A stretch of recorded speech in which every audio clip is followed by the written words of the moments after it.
As fans of Star Wars, we are all aware of the infamous Order 66 that destroyed most of the Jedi and allowed the Empire to rise and seize control over the galaxy, but for the purpose of this video, we will not be discussing Order 66, but its predecessor, Order 65.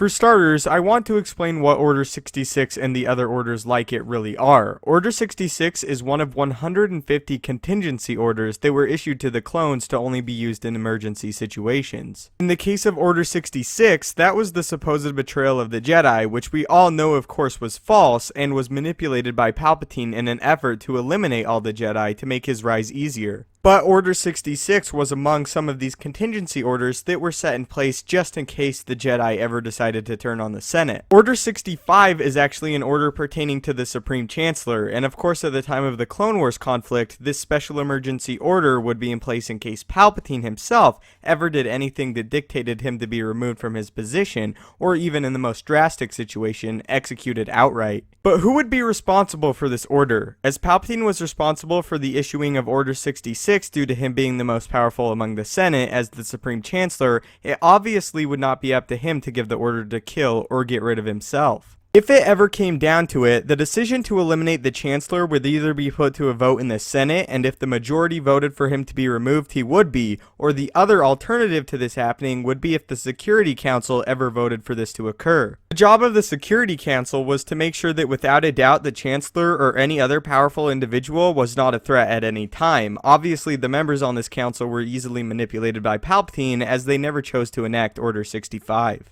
Order 65 was in fact never enacted despite Palpatine actually being very corrupt and on top of that a Sith Lord. The Security Council was comprised of various senators that were gifted the specific task of ensuring the Senate itself and all its members remain secure. The basic reasoning behind having a council like this would be to eliminate corruption. I find this to be really interesting, and it's also awesome that the Star Wars universe is as layered and detailed as it is. In a way, Order 65 was to serve as the anti-Order 66. I think in large part, Order 65 was one of the few things the Emperor ever feared as his time as Supreme Chancellor. Order 65, along with controlling the entire galaxy unopposed, is why Palpatine chose to take over fully and rule as the Emperor. The thought that for a long while the potential for him being removed as Chancellor was present is something I don't think Palpatine had a particular hard time saying farewell to. Although it is not said directly anywhere, however, I do assume Palpatine had precautions set in place in the event Order 65 was ever commanded upon the clones. I have the assumption that Palpatine either directly prepared for this to some extent, or he could have either had complete control over the clones and they would be unable to execute the order. Something very similar could have been in place to prevent Order 65 that was used as the same thing to activate Order 66, the organic chips placed in the clones' heads that forced them to kill the Jedi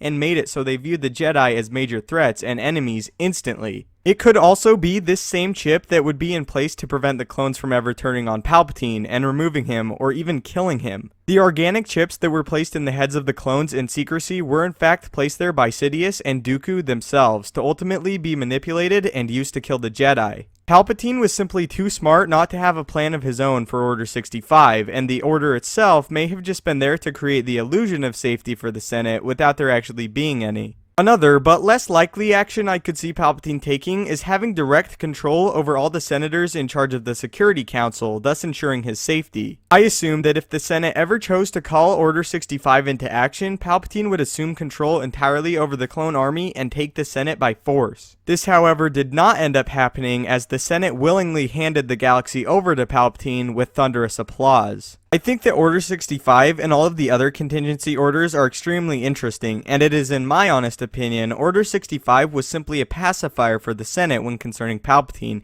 and would have been ultimately impossible to enact. In the end, we have to remember who created the clone army and who ultimately held control over it. If Palpatine did not have some counter in place, it would be extremely uncharacteristic of him, and I don't think he would ever choose to jeopardize his rise over something like that. So tell me what you think in the comments. Do you think Order 65 was a real thing that actually was in place to protect the Republic, or do you think it all fell into place along with the rest of Palpatine's master plan? I hope you enjoyed the video and it helped you learn a little more about the contingency orders for the clone troopers and what Order 66 really meant. Thanks so much for watching, may the Force be with you, and have a great day.